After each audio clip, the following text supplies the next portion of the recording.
All right. Everything looks straight, twin? All right, cool. Just get sick of this. We got Desto's exotic pop, man. Stop playing. Yes, sir. I've honestly never, I've never tried this, Dubb. So Oh, yeah, you gonna love them. I'm gonna have to try it on camera real quick. Hold on. Let me see this. Hold on. Oh, this is good. This is real good. Mm-hmm. These are the only flavors you got right now? You got more flavors? No, I got that's the one hit. You feel This me? is like your flavor right here? Yeah, that's my flavor. This shit is going. Make sure y'all fuck with Dubb with on these. Y'all gonna have to try that. Yeah. All right, Dubb. I'm gonna just get this little quick little intro out the way. Yep, let's start get with it. A little intro and then we'll just drive straight into it. But without further ado, welcome back to another episode of the Real Me Real podcast, man. This is crazy. We got the one and only Desto motherfucking Dubb, and we're in the Awful Lot of Cop store. This period point blank. So if we can just get a round of applause, yeah, we got my boy in the building. Stop playing. Yeah, shout out my boy Desto. Yeah, this is a long. We've been really working hard for this podcast, and we are finally here. I'm so fucking excited. I just want to thank you one more time, Dubb, for just having me on and just taking the time. Awful lot of it. Stop playing with us, man. Yes, You're here sir. with the real me, Desto Dubb. Let's get it. Rail and Dubb, the duo you guys been waiting for. Stop playing. Okay, so before we get into this video, guys, of course, make sure you guys are subscribed right now. A little ago, we just hit 1,000 subscribers, Dubb. Let's get it. Yes, sir. We just hit 1K, so make sure you guys Bands are will make her subscribing. dance. Bands will make her dance. Make sure you guys are subscribed literally right now. So we just hit 1K. A little background on us, of course. This is our second year in the podcast, Dubb. We hit the 1,000 subs, I think, a little before the year ended. So our whole goal was try to get 1,000 under 1 year. Yeah, and then yeah. So we got that. And What's the next goal? The next goal right now is the watch time hours, bro. So we're trying to get monetized. That's the big thing I've been working on. So I've been trying to really stay consistent with these episodes, uploading every single week, bigger interviews, more episodes, content, vlogs. So I've been just trying to keep my foot on their necks and trying to be consistent. Let's get it. Yes, sir, man. So like I said, a lot of stuff going on. Actually, before we get into this, of course, not only you guys gotta support my boy off a lot of cops, sir, but of course we got the Real Me Real merch. Make sure you guys go grab that right now. Affordable rates, nothing over $40. And that being said, Desto, I got something for you, brother. Yes, sir. I had to get you right. We got you purple. I don't know. I know you kind of you wear bright colors and shit. Yeah, so I feel I fuck with the purple. Yeah, I feel like purple would kind of go with your vibe. Of course, I you got fuck thing on with the floor. purple. So I feel like that would be good. So yeah. You rocking with that? I'm rocking with it. So make sure you guys go get yourself one, of course, a hoodie. Affordable rates. We got the crop top hoodies, zip ups, sweatshirts. Sorry about that. Sweatshirts.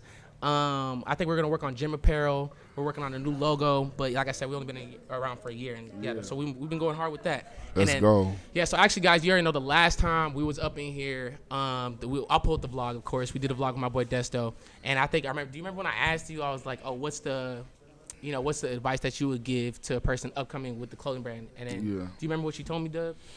I know you probably got a lot of gems, but the one you told me was about following the trend and sticking up with the trend, right? Yeah. You got to know what's cracking. It's like you want to be a racer. You got to see like what the professional racers are doing. You want to be a boxer. You got to try to see what the professional boxers are doing. You want to be a clothing brand. You got to see what the professional clothing brands are doing. It's just a little cold. Oh, yeah. For sure. So that's a gem right there. Like I said, if you're up and coming and you're trying to be on that clothing wave, you got to keep up with the fashion. You got to always be consistent. I think what I always preach on here at Desto is consistency. Honestly, I interview a lot of different people like entrepreneurs like yourself, producers, artists, and I always try to highlight how important consistency is. It's very important. All of my stuff is limited edition, so I have to be consistent because it doesn't stick out here for too long. You know what I mean? So consistency is a big part of it. I'm not going to say one is bigger than the other, but consistency is a very big part of the pie of success. Hell yeah, man. And shout out to you, bro. I'm a big fan, dude. I fuck with you, man. Just one more time. Hey, man, I fuck with you. I want to be right here, We got man. the boy Rail and Dubb. One more time, man. Rail and Dubb. I've been trying to find the clips of this. So this is actually my 100, and I wanted it to be my 100th podcast, but it's my 101. Hey, 101. Yeah, 101. So you're my 101 podcast on the channel, man. It's really an honor, bro. Big fan of you, brother. Honestly, okay, so with the podcast, I always like to start off with a little intro, but honestly, you're by far the biggest guest I've had on my podcast, so I don't think I need to act like introduce yourself. You are, but I wanted to get into something a little more so about just a little about yourself on how you grew up and like being from LA, like where exactly how it was for you growing up, little things like that. Think about me. Into all this, yeah. I grew up probably the same way 90% of people in South Central grow up. not knowing you broke until you got around some people with some real money. Went to the same schools y'all went to, Locke, Crenshaw, shit like that. I just grew up wanting to be a hustler. Like everybody had what they wanted to be. I just ultimately wanted to be a hustler. If niggas was selling Christmas trees, I was trying to sell Christmas trees. If niggas was selling lean, I was selling lean. If niggas was selling cars, I was selling cars. So with that being said, I just kept hustling, all while still always trying to be fresh while doing it. And that's just kind of how I had an eye for clothes, and I just started to be able to create stuff that I only would wear.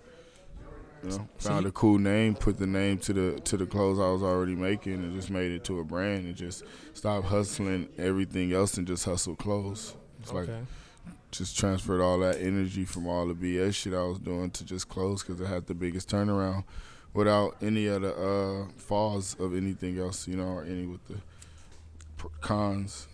More pros, less cons. Hell yeah. So that hustle mentality, you've had it since you can remember?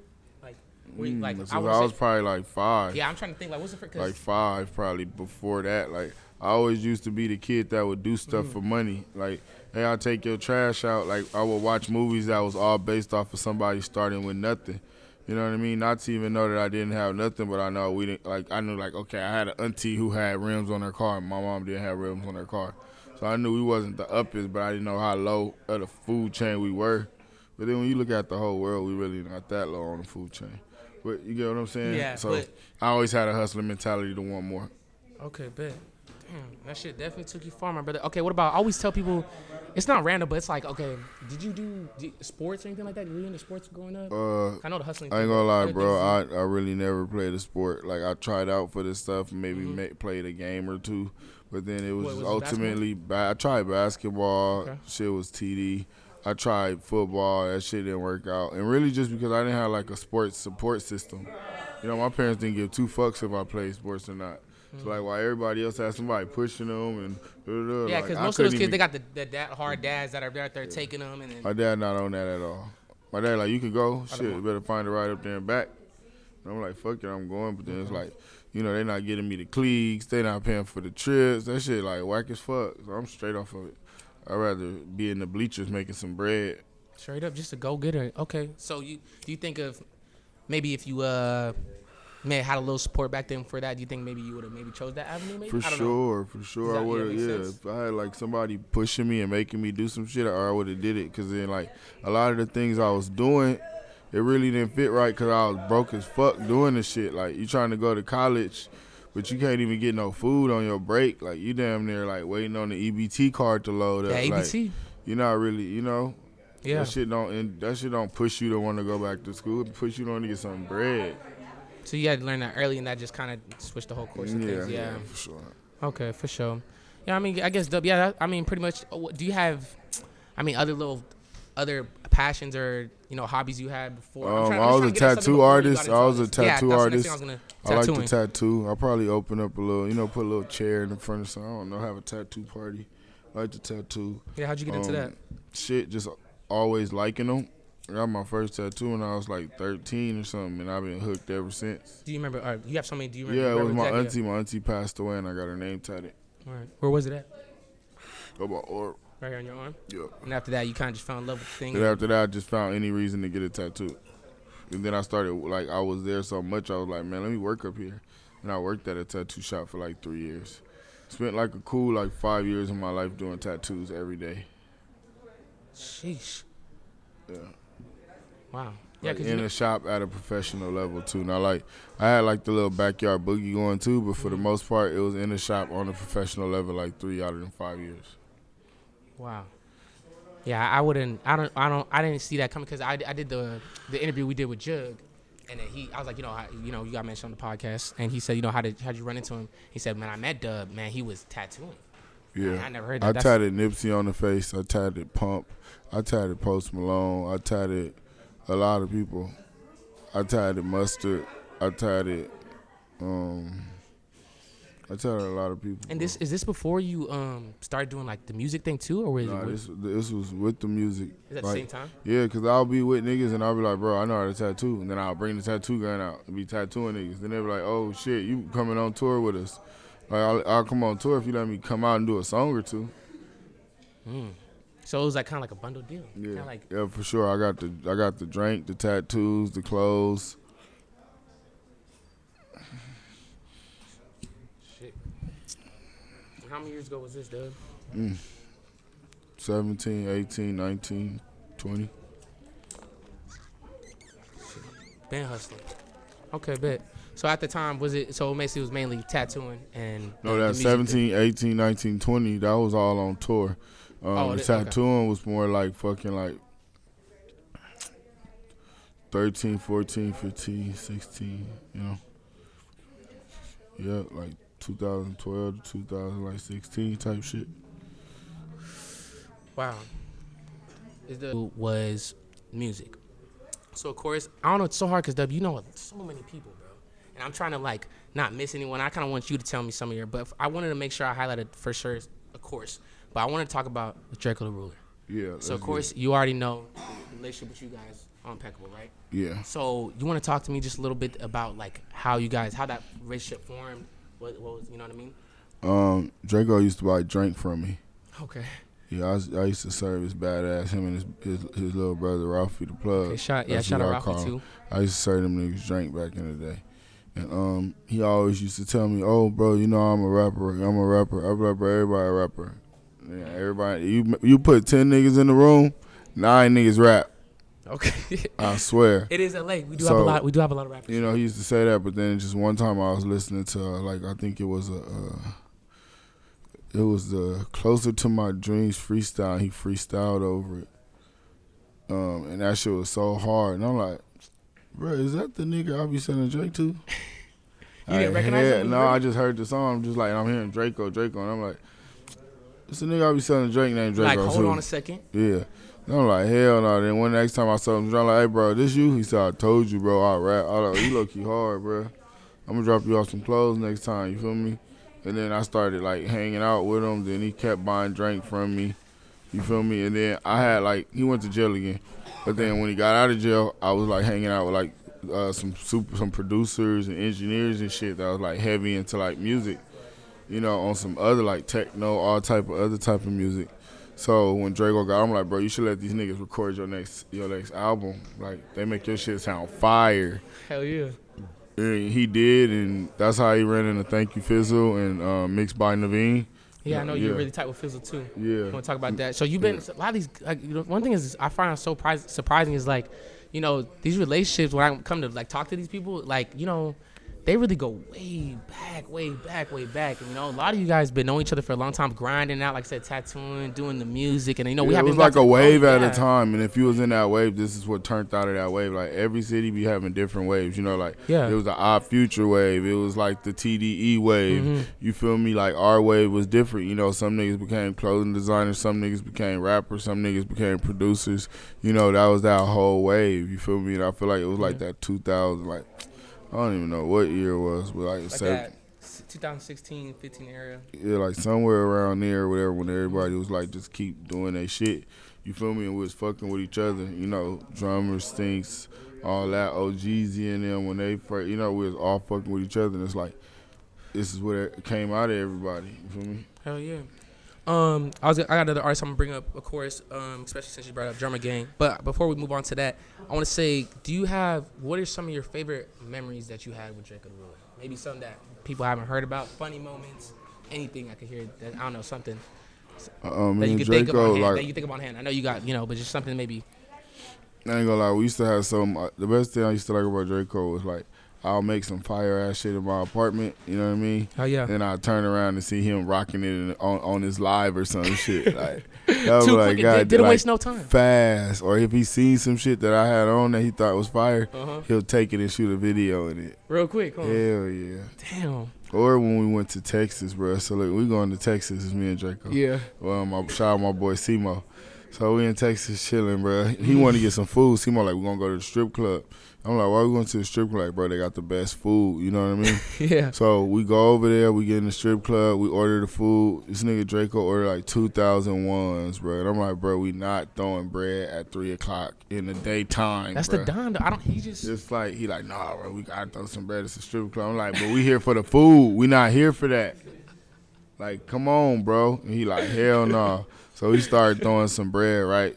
So it's like the little chicks, they all dancing. And it's like one chick like bent over, like this the whole time, like popping it. Light skin, long hair, cute, fat ass, going up, boom, boom, boom. So then you see her, she climbed to the top of the pole, whoop, whoop, whoop. And then she dropped down, whoop, bow. Then like, whoa. So then next thing you know, you see like one of the little Pisces over there. They get up on her, start dancing with her. She working them, throwing them, boom. So then she see Draco, and he throwing some bread. So then she get over there on Draco. So she get up on him, she start bagging it up. He's throwing bread. She bagging it up, he throwing bread. That bitch jump up and turn around. Man, why that bitch only had one arm? Finesse the fuck out of niggas. Like, the whole time she hitting the angle, you can't even see it. But the cold part is, nigga kept throwing that bread.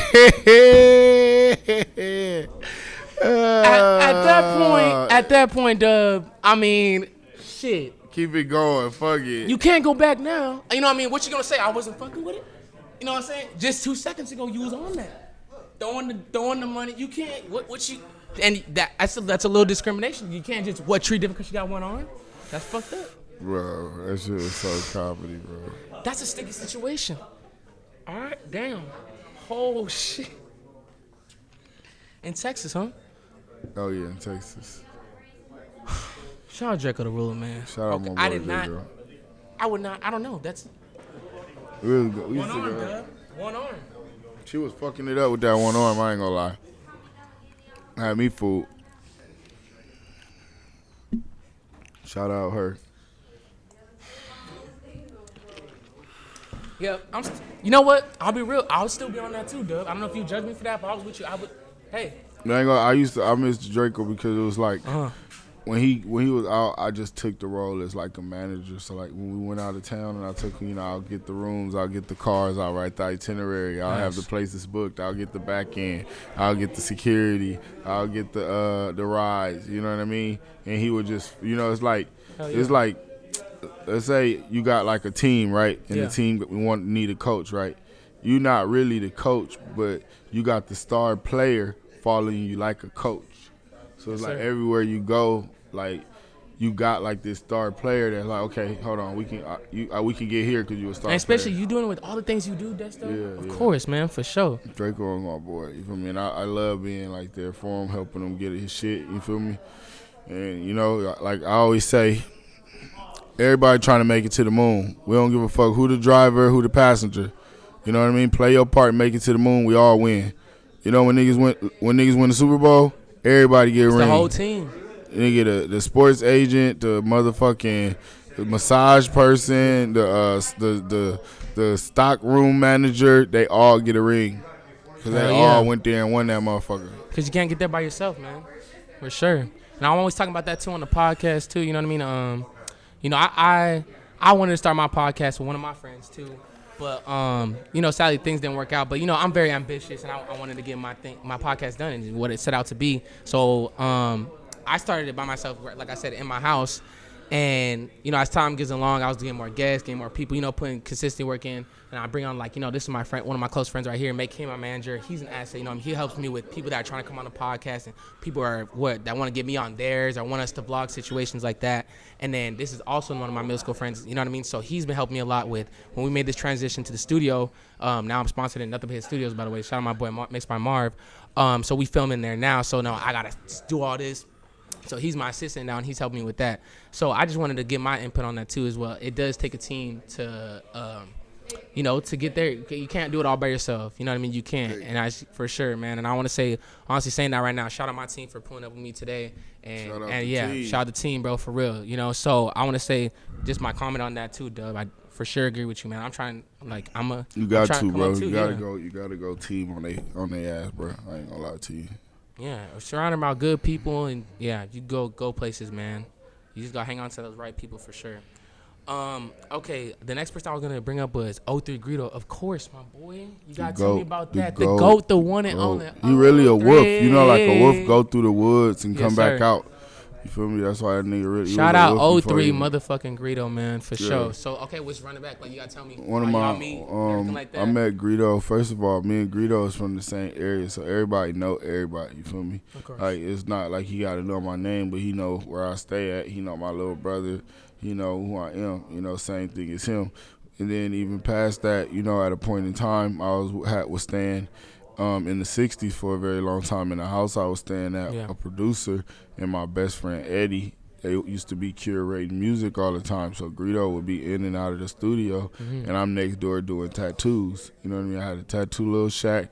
Next door is the studio. That's how I met Joe Moses. That's how I met that nigga AD. That's how I met Greedo. And this is years back when you guys were this is like 2015, 14 type shit. Like I said, it always amazes me, though. It's just so crazy how all you guys got your thing going on. And you guys happen, Greedo, Drakeo, you know what I'm saying, Sting. And it's funny how those relationships really go back to before it even, you know what I mean? I always find that's so crazy. But for sure, go ahead, carry on, that's when I met Greedo. You feel me? He was greedy giddy.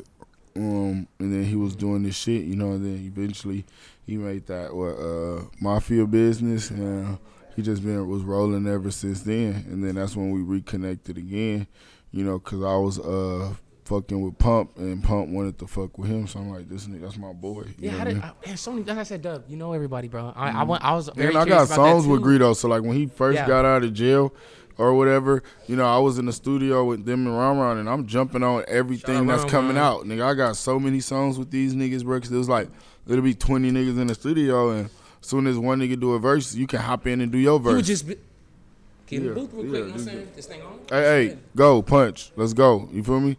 So that's all niggas were doing. You want to hop on? I did that Scope song with Greedo like that. I just pull up to the studio to sell some drink.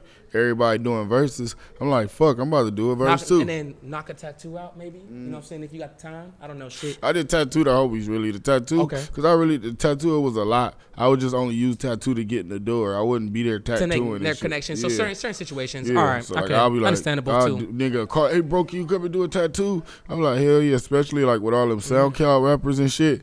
Like doing tattoos and having drink and shit like that, niggas don't want you there all the time. But once I'm there, I'm not tattooing every day. Like, yeah, no. You feel me? Like that shit is a lot. Like I'm already here now, nigga. Locked in, Hell yeah, Dubb. Honestly, it's still like I said. I very commend you on how you balance everything. Gotta wiggle. For sure, you do so many things, and we're just still getting started. There's some of this other stuff I got to ask you and stuff, but I just want to commend you on that, brother. Okay, so I want to say, how was that impact on you when Greedo was away? Well, I know that shit wasn't easy. I ain't gonna lie, bro. Like, being from LA, niggas always go to jail. So it was like, shit. You know what I mean? Like, we driving around with choppers. When Greedo started rolling, he was already going, like, he bailed out and started rolling damn near. You know what I mean? So it was we like, saw when Greedo. It wasn't like, jail was already there. So, like, same thing with Drakeo, too. It's like, it's different. Like, let me see, Drakeo, you be like, okay, he gonna get booked, come back out, be bigger. Get booked, come back out, be bigger. You already knew that. You feel me? With Greedo, it's like, niggas might get booked. It's all a part of it because how we were not rich yet. We not able to ride with security. Nigga, we janky as fuck, still trying to roll. We got a little bread, we got some labels looking, but nah, nigga, we more in the streets than we getting bread, and we not trying to get robbed. Crazy times back then. Yeah, so niggas is more like illegal, but we still got a buzz. So everybody is possible to go to jail. Like, you see the shit, like what my boy X4 just got booked. Like, niggas is not about to ride around naked, and that's one of the things of going to jail. A lot of people go to jail for having a burner in LA because they're not riding around naked because niggas is getting robbed. So, like, when you up and coming, like, jail is right around the corner a lot of times because you don't got that bread to go 24-hour security with a driver. You feel me? Like, that shit costs too much. Yeah, and I want to get in tattoo security too, cause you roll around a lot of security. I pay more for security than I pay for anything. Yeah. Let me tell y'all something. If y'all been to the store or anywhere in a radius of Dubb, you're gonna see some security. So I just want to let y'all know that for sure. You're gonna be safe. Just put it like that. Yeah. Like, you don't have to worry about that when you're over here at Awful Lot of Coffee. Yeah. Let's just put it like that. Security for sure. Yeah. So cause I was asking, cause it's like, I don't know. I feel like people don't really understand like the difference. Like, cause I don't know, cause people just see, that's artists they listen to, but I feel like it's different for, when it comes to you, because Greedo, you know what I'm saying? You guys had a real relationship. And call him right now. You know what I mean? Like, so when he's away, I feel like, and then you guys are both on this grind. Of course, Greedo's doing his thing. It's fucked up, bro, but this shit, that's how it be. Like, just put it like this. Like, boom. This is all of us, right? This is all of us. We all kicking it. You feel me? Go ahead. We all going up. Boom, catch you, great. Okay. Pina colada, get yourself. You feel me? We all going up. Bro might go to jail. You know what I mean? It's like, what happened? Damn, he got booked. Fuck. All right. That nigga straight? Yeah. All right, fuck it. Now nigga still grinding. Yep. Nigga still grinding. Nigga still dropping. Nigga still selling hoodies. Boom. Then this nigga might go to jail. Oh shit. Oh, he got caught with a blammer. You feel me? Like fuck. All right, that nigga straight. They gonna give him like a year. Cool. Now we still grinding. Boom. These three niggas got a fucking. These niggas got a whole fucking. What is that shit called? A RICO. You like fuck. God damn. Now you like hold on, bro. There's only 2 left. Hold on, bro. Niggas not trying to get booked. You niggas need to huddle down and just get on some better shit because everybody getting booked. You feel me? Everybody getting booked. Now it's like, fuck. Like, you know, it's cool 1 and 2, but now it's like everybody gone. Now you really out here just swimming. And then it's like, boom, Greedo get booked. As soon as that happen, I got to get the fuck out of L.A. I'll lock in with Pump. I'm out of here. Yeah, you know, Greedo. Go Pump 3 years. After Pump, I get out. Niggas start getting out. 2020, Ralphie. 2021, Drakeo. 2022, Greedo. You feel me? All the stink team, you know? Then, fuck, Catchy die. Drakeo die. Yeah. Cam die, you know? So it's just, bro, that's how it be. You know, so it don't really be too much of shocking. Because niggas go through that even as kids, bro. Yeah. Yeah, no, honestly, that shit saddens my heart for sure. Because, you know, we all from the same place, you know what I mean? I feel like we all, you know, we're just trying, this is, you know, life is just, yeah.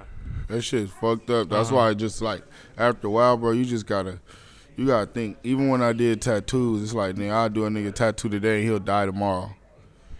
You get tired of being around motherfuckers that crash out. So and then that crash out shit'll rub off on you. The way they react, you might react. So you gotta just get around motherfuckers that's like really cherish life, don't live life illegal, smart, you know, that ain't on bullshit, because then that's gonna rub off on you. You're gonna live longer. You're around a gang of hotheads, you're gonna be a hothead, or they might be a hothead to you. Yeah. I think, yeah, no, 100% agree on that. I would say it's very important, you know, that being said, the environment that you're in, the people that you're around, I feel like me being said, like, I'm not saying with that, but just like, even, point I'm trying to make is people's energy can rub off on you. And especially, and it's really the negative ones that have the strong hold on you. So if you have in my case, I have a dream that I have and I want a goal that I want to hit. I have a vision for me. So I try to make sure I'm around people that, you know, have real pure intentions, and that doesn't, you know, throw me off my track. Period. So just that being said, yeah, for sure. You know, I ain't gonna lie, this shit never easy. You know what I mean? You gotta, bro, the biggest reason people crash out that I see in every sport, every business, every label, every whatever, bro, they tripping about this thing called like getting my point across or doing this, bro. And it's like, at the end of the day, I'm a businessman. If you always put your business first, bro, you're going to go further than a lot of people will, especially us as black people. You know, black people, a lot of times our pride is over our business. You know what I mean? But if we're able to, like, put our business in front of everything, bro, you'll be where I'm at today. Like, no cap. That's the biggest lesson I could tell a nigga, because a lot of niggas crash out over some shit and they be like, yeah, you right. I ain't gonna lie. I would have did that if I was you, but I wouldn't have did that though. Like, nah, like hell nah. And it be like, just gotta think about the business. It's not even worth it though. It don't be. It don't be worth it at all. I sit back, I smoke a blunt and think, then I be like, man, that shit ain't even worth it. You know what I mean? Just you know, life is so short. You know what I mean? You know, life is short for sure. Definitely, Dubb. Man, amen to that. Okay, for sure. But yeah, man, you and Greedo. So, okay, right now, what's up with you guys right now? You guys? We working. We just dropped. We dropping a new Letterman jacket. What's going on? Man, Yeah, shout out to Letterman jackets, bro, We dropping a new Letterman jacket. Me and my boy Greedo, and we got a bond. So we always got capsules dropping. We always got music dropping. We working on an album. You know, Greedo, we always just like, we got a lot of things going, and it's like a lot of cups we filling up over time. You know what I mean? But everything we do is a classic. It's timeless. So we not tripping, bro. It's like a fun-ass friendship. Like if your friend was like a whatever, rapper, producer, singer, you feel me? And like y'all just got this bond where like he's creating stuff for you, you creating stuff for him. You know, he always has your back in the field that he's in, and you have his back in the field that you're in, and y'all both are the top competitors in both of y'all fields, and y'all just homies. Like, you know, it's like Shaq and Kobe down there, like Kendrick Lamar and what's the other nigga name? J. Cole. You feel me? Like they just boys, but we both the niggas. But like we just, hey, what you on today, nigga? And I wish people had more of that mindset, Dubb, too. You know what I mean? I feel like not a lot of people think like that. You know what I mean? They want to think like, oh, how I could be bigger than when you have Draco was like that too. Draco used to call me and tell me ideas. Like, hey, bro, you should do this. I seen this. It's super hard. And whatever he say, I'll do because like this nigga know he the GOAT, bro. Like you know people the GOAT. Draco is the GOAT. You ask him a question, they'll give you the answer that you never thought of. Yeah. You know, so Draco would do it. Greedo does it. Young Thug used to do it for me. You know, and those are real friends because they like, okay, I see you the driver. I'm just going to show you some ways to really slide, though. Because you only driving over here. I'm driving around the world. Like, I'm seeing way more road than you. So I'm going to tell you how to really slide, bro. Because if you do that, you're going to be gassing on these niggas. Hell yeah. Hell yeah. Let's see. Okay. Yeah, for sure. With the artist thing, so I want to say before we leave off to the artist, because I was going to dive into the clothing more, I want to say who are some of your favorite artists that you have worked with, musically? Before, not clothing, music, Young Thug, Draco, Greedo, Pimp P, some of the funnest. Who else? Yeah, that's already a lot of people. Yeah, those has been the funnest. Really, Catchy used to make some of the funnest songs. Yeah, long live Catchy.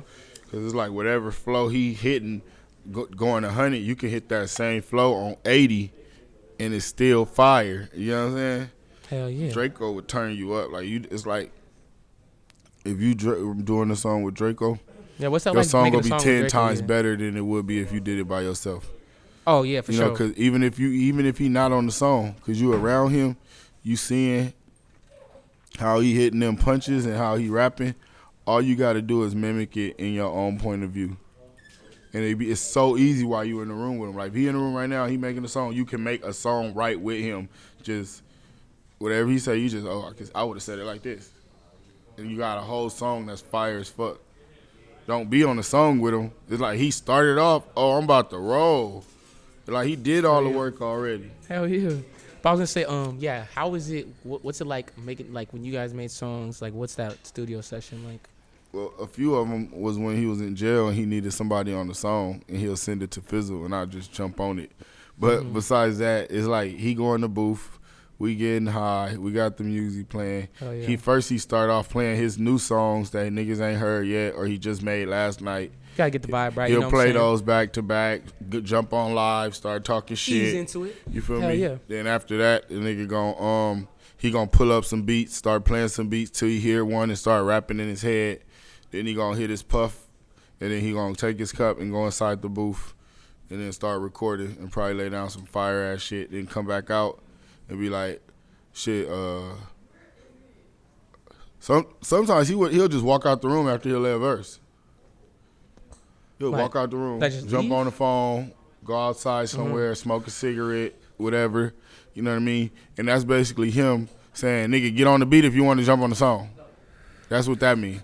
So whoever in the room can go and jump on the song. Wow. You know, he used to say, shit, y'all niggas not going, okay, cool, I'm going to do another verse then. But most of the time, we already know how he That was basically your cue to lock in. Don't matter who you is, that was if your you in the cue room, to lock you can in. jump in. Yeah, that was your cue to lock in. And then some nights he'll like invite like other big artists, you know, to the studio. You shit, feel me? It'd be fire. He invited Yachty. A lot of these people I already know, but when he invited them to the studio, they on rapping time. You know, they not on close time. Business time. Yeah. Different interaction when you see people as opposed to, you know, doing the clothing. And they fans. You know, it's like that when they around Draco, they look like this the GOAT. you know, when they're around me, they like, oh, like I can capitalize off of fucking with you. But with Draco, they can capitalize because they around the GOAT. Really? Yeah, hell yeah. Long live the ruler. Every time. For sure. Any song he wanted from niggas, they'll give it to him because they like, this nigga really the GOAT. Like, I don't know, it's like comparing him like. And it's because like, and also I feel like he was very just like, if you like, yeah, it's like if you had the chance to get a song with Draco, it's yeah. And he had star. Like it was a star power. He was like one of the first people that everybody wanted to be like, rap like, walk like, talk like, especially like the Mexicans. Like the Mexicans to see Draco, he had more Mexican fans than anything, bro. Like we'll go places, we'll have a Mexican with us, like they like more than black people. Like, oh yeah, this is my Mexican partner. Nigga had drank, weed. Niggas pulling up in pickup trucks, nigga with big ass rims. Don't let them fool you. They know what's up. What? They know what's up. Aventadors, all type of shit. Like, I don't know what the fuck Draco got us called. They're like, hold on a second, Draco. Okay, for sure. Well, I remember one time, bro, I put up on him in the parking lot to bring him my outfit. Yeah. Bro, I swear to God, bro, it's like a parking lot with like 50 cars, like 100 Mexicans, and he's shooting a video with somebody, bro. Yeah. And that shit just rolling. Niggas start moving. Oh, this Desto. Hey, Draco over there, fool. Hey, Desto here. Hey, I'm gonna walk you over there, home. I'm like, what's this nigga Draco got going, bro? He's tapped in with the community. You gotta be tapped in with the Latino community for sure, man. Shout out them for sure. Definitely. To this day, bro, for like a nigga skateboard listening to music, they play a Draco. Nigga driving on like a day with his windows down, he listening to Draco. He was so versatile and diverse, bro. Like anyone could listen to Draco, bro. And it'll make you feel like if he talking some shit, it'll make you feel. And that's what separates you from, you know, that's what separates the artists. You know what I'm saying? Like some people got, I like to say, I don't really talk too much, but you know, 'cause I talk to a lot of artists and stuff like that. There's a difference between the, you know, artists got so many different ways, bro. But when you can have anthems and things that everybody can listen to, that just makes you a different type of artist. It makes you feel a way like okay, you can make a song and a nigga will repeat it, right? Mm-hmm. But when Draco say I'm mud walking through Neiman's, it makes you want to do it. Hell yeah. Like mud walk, damn, that sound hard, bro. Dubb, I had to ask. How can I do that?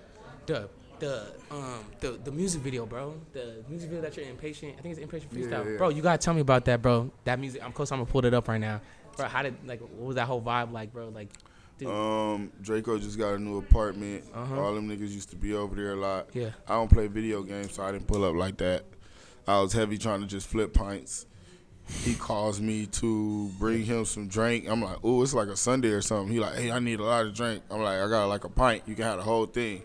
So then I bring him the pint. Boom. After I bring him the pint, I leave. A nigga call me wanting to pay more for an 8.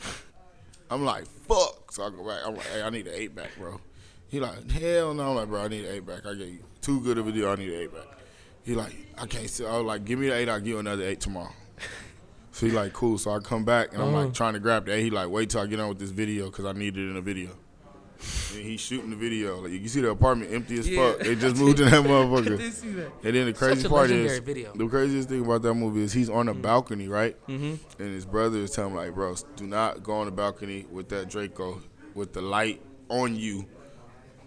On this fucking Aviation Street, whatever it is. Like, you guys looks like you guys were on the balcony on the main street, bro. And just think if you're walking down and you see a balcony with a light on a nigga and he got a Draco in his hand. Like someone's going to get, I don't, you can. Come on, yeah, no, bro. that's, yeah, no. He like, man, you tripping. I'm going to hide it. I'm going to put it behind my back. You peek out the window and you see Draco. You know what I'm saying? Like, yeah, I'm not going to hold it up. I'm going to hold it down in behind my back so you can't really see it. You'll just see, bro, when you put it behind your back, now the street can see it. Yeah, so now it's pointed towards the floor. It's like, hold on, what's that up there? What is that behind his back? Like, at least if it's in the front, you can't see it from the back. You put it behind your back, they can see it more. That shit was crazy. He still did it. Like he just didn't give a fuck. That's pretty much it. Yeah. Well, on a positive note, I love that video, and then it was goated as hell. Millions and millions and millions. Bro, honestly, yeah. Like, and the thing is, Desto, I'm gonna be honest with you, bro. Like, I really got more tapped into you when I heard about the clothing, which was a couple years ago. And, you know, as I got to know more about you, bro, like it's like, dude, I didn't even know, like, I peeped you in that video. Like, I watched that video years ago, and you know what I mean? And just to see, like, the connection go back and back and back, man, you're the artist, and it doesn't even go there. It goes way more back. You're doing tattoos, and you guys know each other. So that shit is wild, bro. That shit is wild. Really. That shit really be amazing me, bro, for real. Okay, so, I want to transition into the clothing, bro. So I want to first ask you, did you ever see yo, like this, your clothing brand being this successful? No. Like from when you first started this? No. Hell no. This wasn't even a thought. This wasn't even a goal. The goal was just to ask some niggas wearing shit that I could probably make a few couple of hundred here and there off of. That was the goal at first. Just like, okay, if I'm gonna be out here doing these shows and opening, I need to have some merch. So if I wear it, they can buy it. I make like a couple of hundred a day. I'm eating on tour. You feel me? Mm-hmm. And then when I actually blow up as an artist, I already know how to run the merch shit, so I'll be better, more equipped. You know, because I already like know the fundamentals. That was my first goal. Then after COVID hit, it was just like, bro, I'm just trying to sell a hoodie a day. Just a hoodie a day, bro. If I can just sell one hoodie a day, bro, I'll be straight, bro. The COVID? That was the whole goal.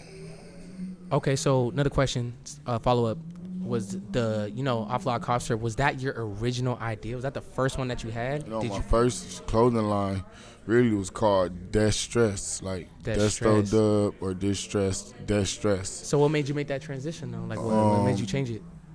I had a fan mention that I should put that slogan on the shirt, and I said that's hard as fuck.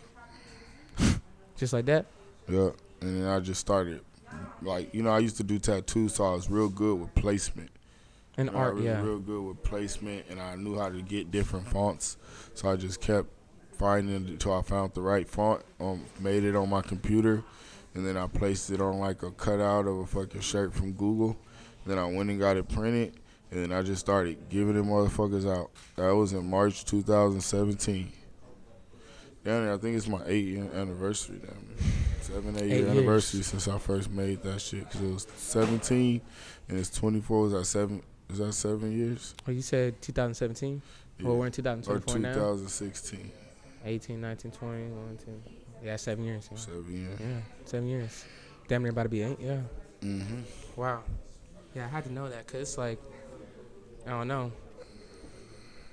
Do you ever think like if maybe you never made that change, maybe things would have panned out different? What do you think? Not really. I would have thought of something. I feel like no matter what it was, I feel like it was destined to just go the way it would. Yeah. In my opinion. Feel like that was just a slogan already, and it was just so viral. Just I never capitalized off of it. And it was like, ooh, if I can make some kind of merchandise, and it just rolled. But I was already making shit. Like I was making like clothes for my mixtapes and shit. I was making all type of shit already. Okay. And it was selling. Oh yeah. All right, Dubb. I got a couple other questions to throw at you. What would you say one of the hardest things about running a clothing business is? Management.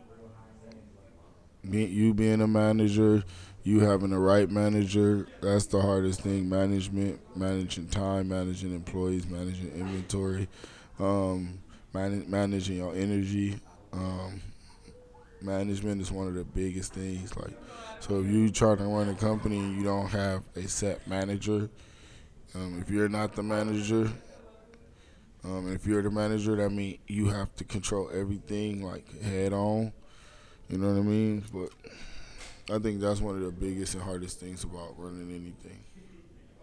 Management. So just try and just keep everything going. Like, let's just say, for instance, right, you got a podcast. Yes, somebody sir. has to call. Somebody has to set up time. Somebody has to make sure that all of the equipment is packed. Oh, somebody man. has to, and it's people that set in place to do this. Yeah, but once you have just a manager and his only sole job is to make sure that everything is running smoothly and everybody gets to do their individual job, like the cameraman can just pull up and start shooting. You can just pull up, sit down, smoke a blunt, and start talking. Your photography, the lights and everything is already set up and pre-made. Your day would go so much smoother. But a lot of people would never you're not doing nothing, something we all can do. Yes, that you all can do it, but if y'all don't do it, now you can focus more on what you are actually good at. Yeah, my team just picks up some notes on that. So that's how we doing shit now, for sure. When we have interviews like that, I don't know, that's what we doing right now. So I got somebody for this store. They manage the store, so all I have to do is pull up. I don't have to think about nothing, and they have assistant managers. You know what I mean? But I got like a 20-person staff. Wow. And then tell me about that the legendary van. Like, so How long were you selling clothes out of the van before you opened up the store? I would say probably like a good year and a half, almost 2 years out the van. We bought the van because I was riding around in my homie car selling shit, but his car was too small to really keep a gang of people's sizes. Because what I would. Bless you. Bless you. What I would do was I would post like a picture or a video of me wearing something and say, hey, if you want one of these, let me know. You know, I'll do like the same hoodie every day, just with a different fit. Like the same, not the same exact hoodie, but the same style hoodie, black and white every day with a different fit, whether it's over a jacket, under a jacket, with a turtleneck, with some Amiris, with some flare pants, whatever.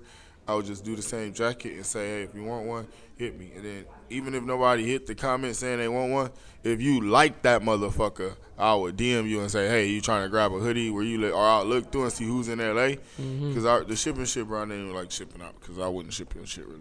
So I'll look through who's in L.A., see who close, and then I'll say, hey, you trying to get a hoodie? And then since it's COVID, niggas ain't doing shit, and niggas got bread, you feel me?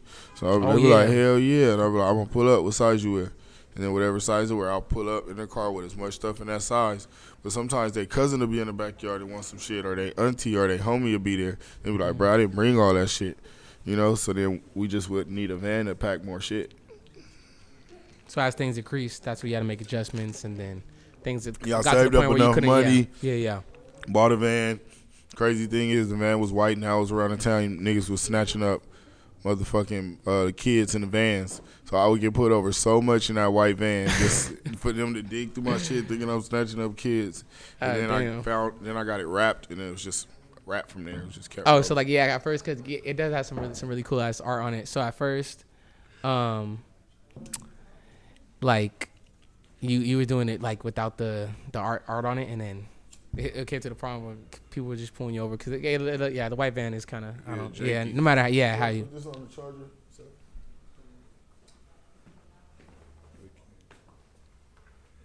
Okay, Dubb, I got some more questions for you. Let's see.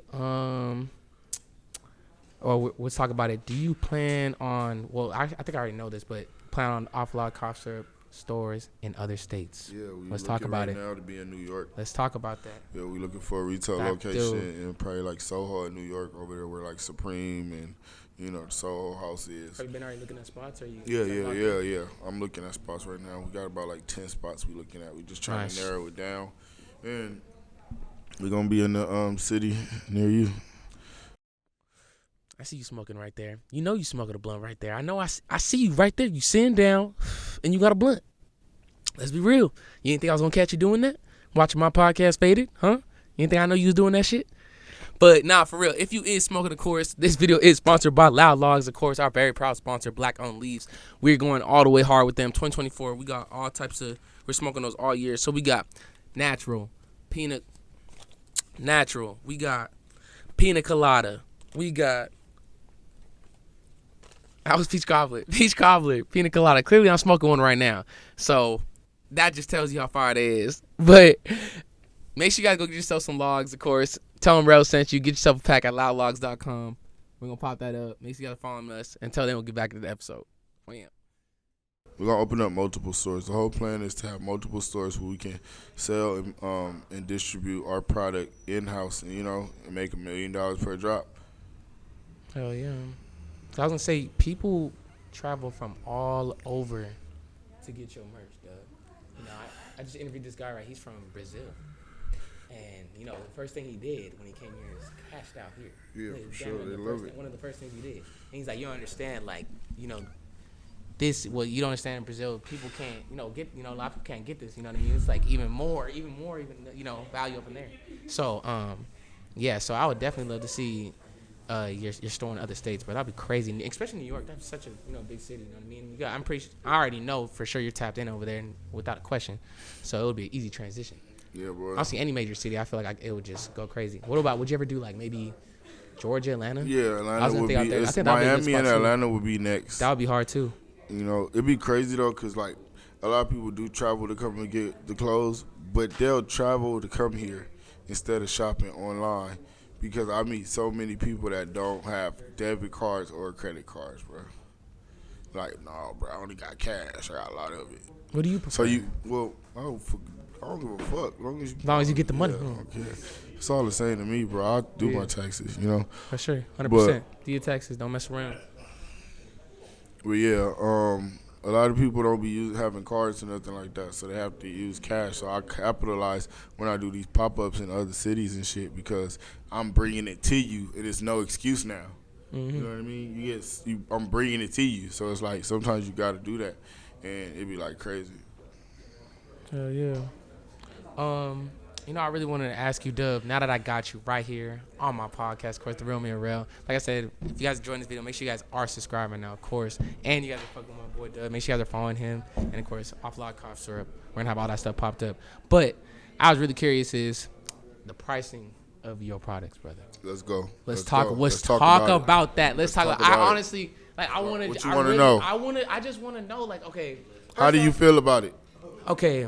Be real. Don't cap. How you feel about it? $200 for a hoodie, $150 for a shirt. How you feel? $200 for a hoodie, $100 for a shirt. Yes, and that's sir. like, let me tell you, bro. That's like the starter pack. That's minimal. That's like the minimal. the starter. That's the minimal. That's if you know what I mean. Just yeah. Yeah, we raise it up. You know, you get stuff like this and like $500 for the Letterman.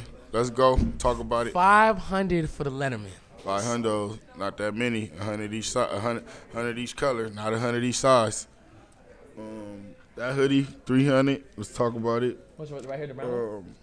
That red hoodie, things like $250. T-shirts $150. Even Crip Mac $155. $155 for the Crip Mac? $155. 55th Street, nigga. Bro, we need all the increments. Hey. I'm not gonna lie, bro. Dubb, let me be real with you for a second. Okay, I'm gonna be real with guys. So I was on Instagram and I really wanted to get Crip Mac on my podcast, right?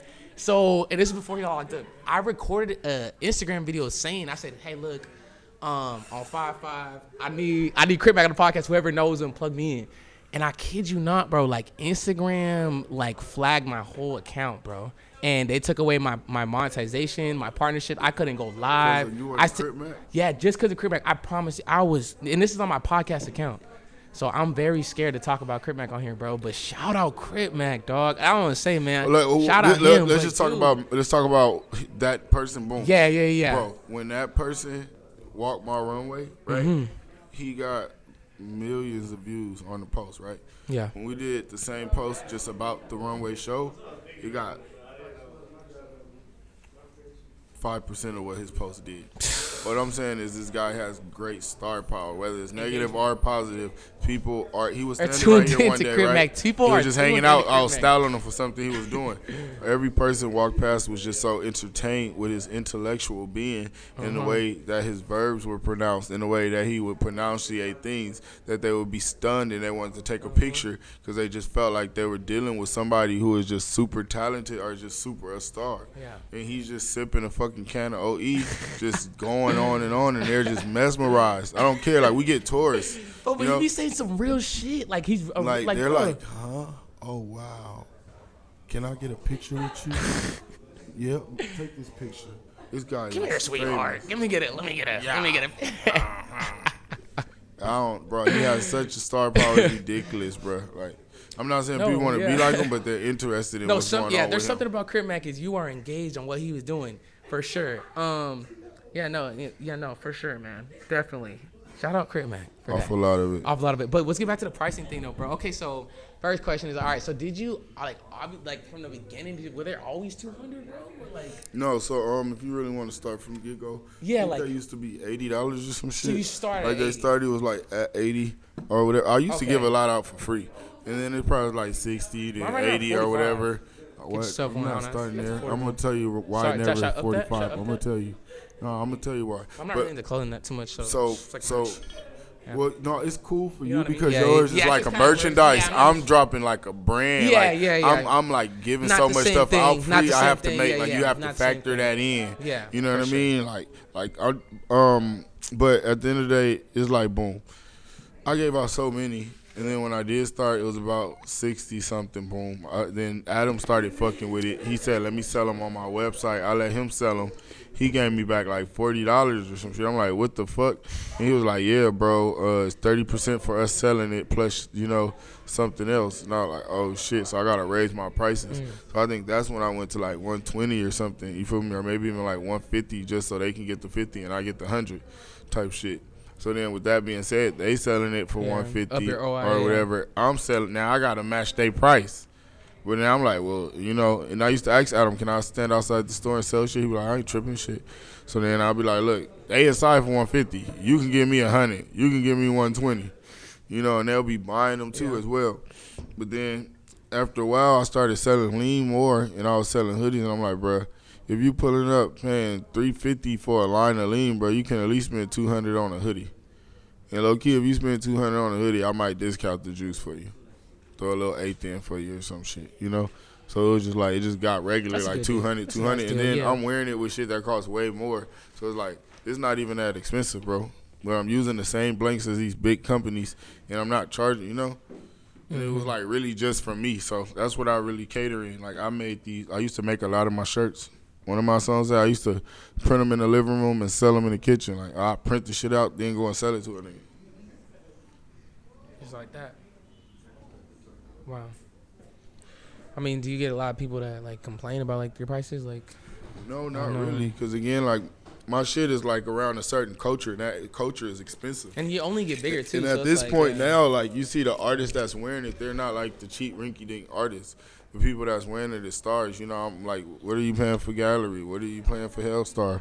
We right around the same. Would you consider it like designer, like basically? Oh, for sure designer. For sure. High-end streetwear designer. Hell yeah. Okay, let's High-end streetwear designer. What up? Appreciate it. Awful lot of it. Check if it's recording, though. Still recording.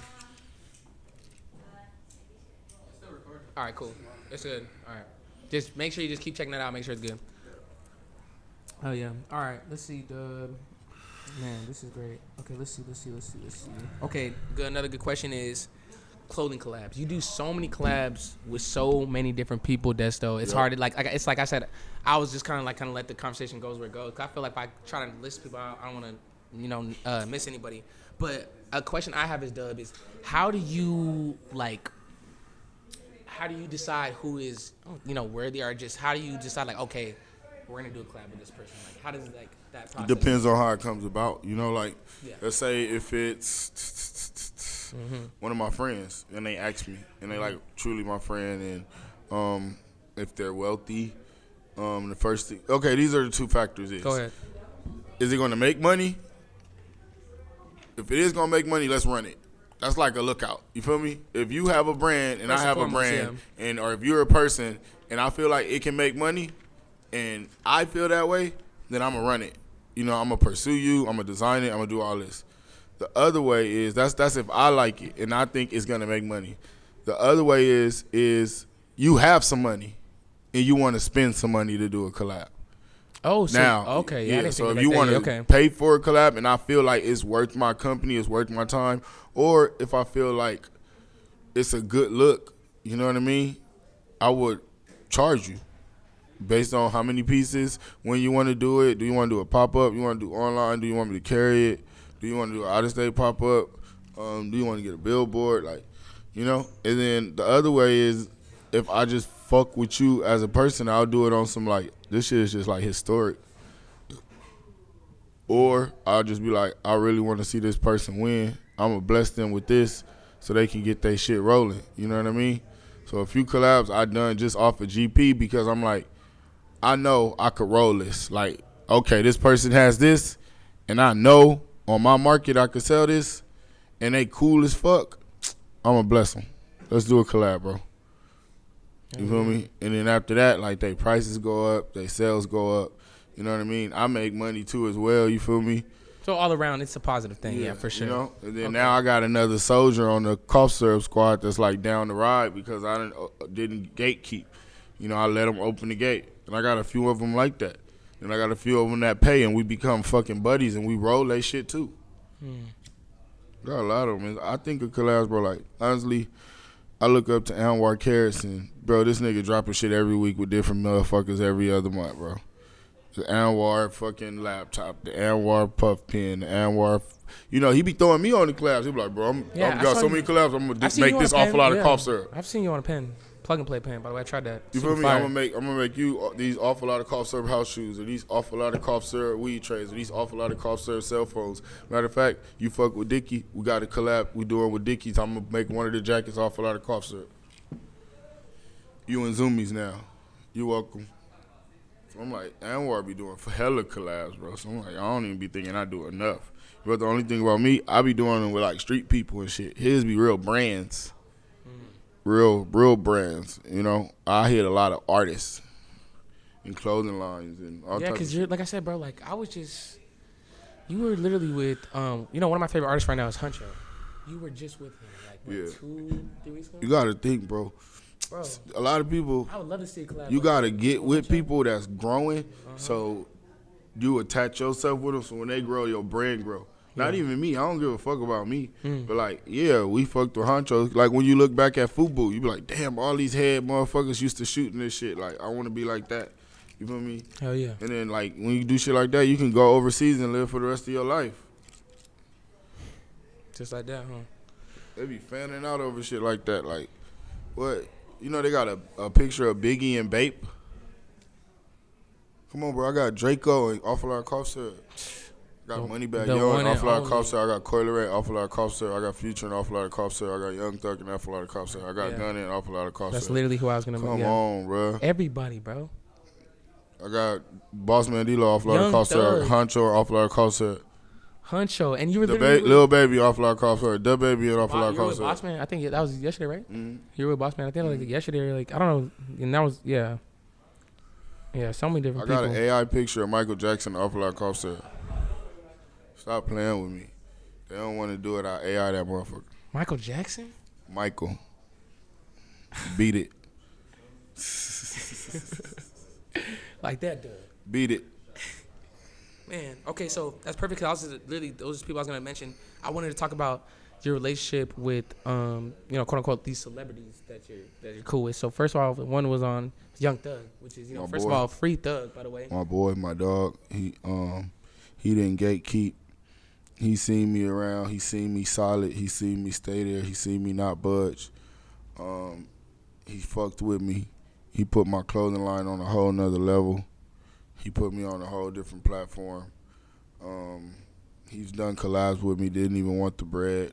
Didn't care. Didn't ask. Didn't how many. No. He just, thank you, brother. How did he go? You good? You need me to do anything else? Shit like that. You know what I mean? Like. He wanted me to win, bro. Like, you know how he put it? He rather have, like, if I'm at this platform, I want to help as many people get on, and a lot of people around me are not using me to get on. They want me to pay for them instead of just using my whatever I got to get on. And, like, you do it, so I'm going to keep helping you. And then you going to run some shit. Bro, I ain't going to lie. The nigga used to have this fucking 100 acres or some shit, and he was going to build a city, bro. And, like, I would take care of all the manufacturing of the clothes, and we would have an on-site it's only facility. Right, yeah. You know what I mean? Because it was like 100 acres, like a casino, a hotel, a print shop, a mall, you know, like. Yeah. And now I want to say something is, have you heard the thing as, like, you know, because, of course, you know, Thug, he's from, you know, Georgia and stuff like that in Atlanta.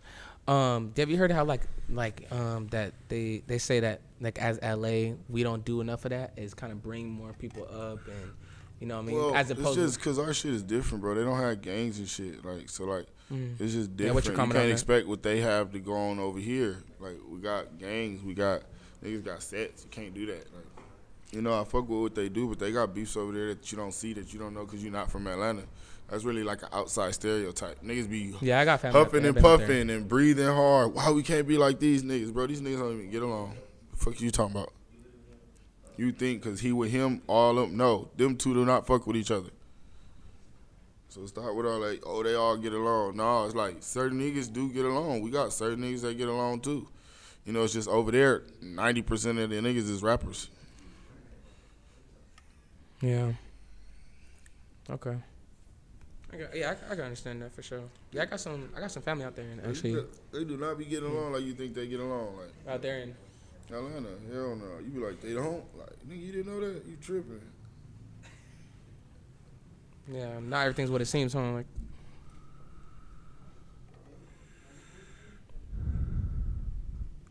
yeah, you right. No, for shit show. You right. I don't know.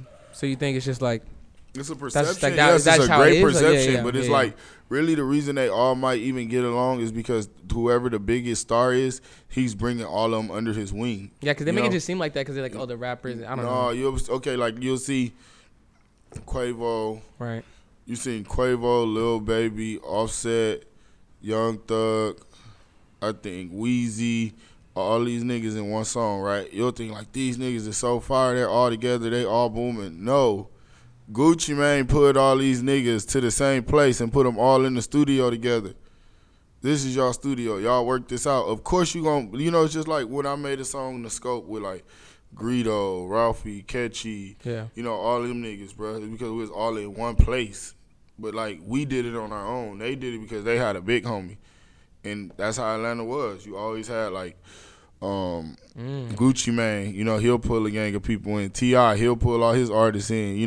That was the thing. We don't do that. We don't go and buy a big-ass studio instead of niggas hanging out in the hood. You put them in the studio and make them record all day. That's what niggas is doing in Atlanta because they already making money off of music. The people that make money off of music here, they start doing that shit in the past time, like schedule it, have here at the studio. Niggas in Atlanta, all they do is live in the studio. Tell their homies meet them at the studio, do deals at the studio. We going to lunch, dinner, cafes. We're at they at one studio all the time. Pull up, record. Everybody geeking. Yeah. Damn. Well, it do look like they get Honestly, along I because didn't there be think so of- yeah. many of them. But I didn't think of it like that. I don't know. Yeah. That's another thing as I get to talk to a lot of people is like not only like that true is just they don't have social gangs, media. bro. They gangs ain't like that. Like they Bloods and they Crips ain't beefing. Not at all. At all. They Bloods and they Crips ain't beefing like that. So like they able to make more shit together, Yeah, I understand. Yeah, I think just social media has part to play with it too. You know what I mean? Because I think, like I said, it's just what people see. The music and then people, and so they just automatically think that things are like always. But there's always another side of things for sure. Okay, so I got some like life questions for you real quick, Desto.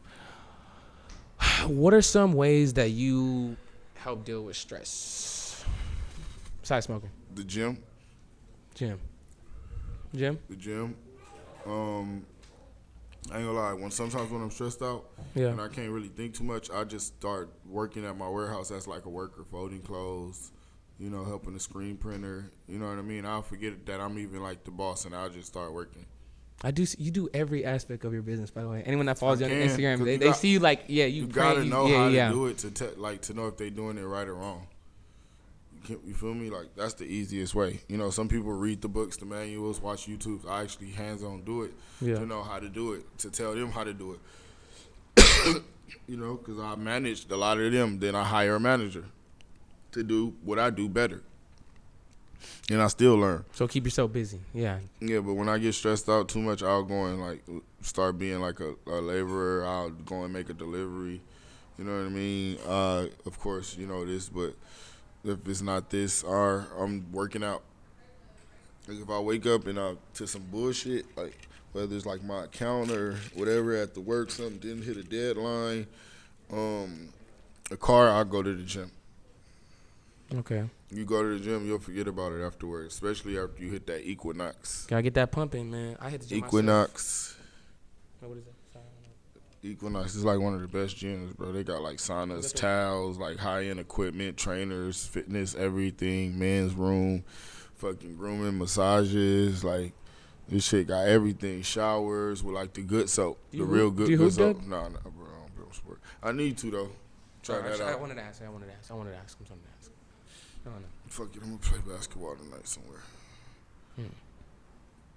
I know how. I'm just not the best, probably. Have you ever had like any like celebrity homies like to be like, oh come on Dubb, like let's go, run a 5? Hell no.